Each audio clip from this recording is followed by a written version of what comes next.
சுகாதார அமைச்சின் தலைமையில் தேசிய டெங்கு ஒழிப்பு வேலை திட்டத்தின் அங்குரார்ப்பண நிகழ்வு கொழும்பு மாநகர சபையில் இன்று நடைபெற்றது. கொழும்பு மாநகர சபை மேயர் விராய்கலி பல்தசார் உள்ளிட்ட அரசு அதிகாரிகள் பலரும் இதில் பங்கேற்றனர். டெங்கு அபாயம் அதிகமுள்ள 14 மாவட்டங்களின் 72 சுகாதார அதிகாரி பிரிவுகளில் இன்றும் நாளையும் நாளை மறுதினமும் இந்த வேலை திட்டம் நடைமுறைப்படுத்தப்பட உள்ளது.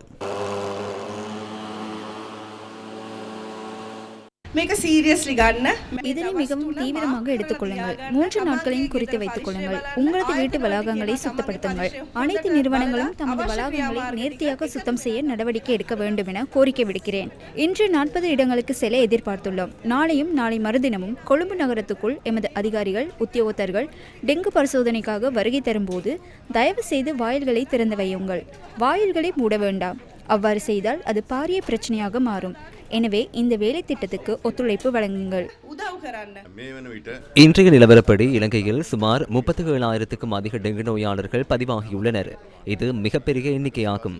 மாநகர சபை எல்லைக்குட்பட்ட பகுதியை மாத்திரம் எடுத்துக்கொண்டால் சுமார் 2,000 நோயாளர்கள் பதிவாகியுள்ளனர். ஒட்டுமொத்த நோயாளர்களில் 5% மாநகர சபை எல்லைக்குள்ளேயே இருக்கின்றனர்.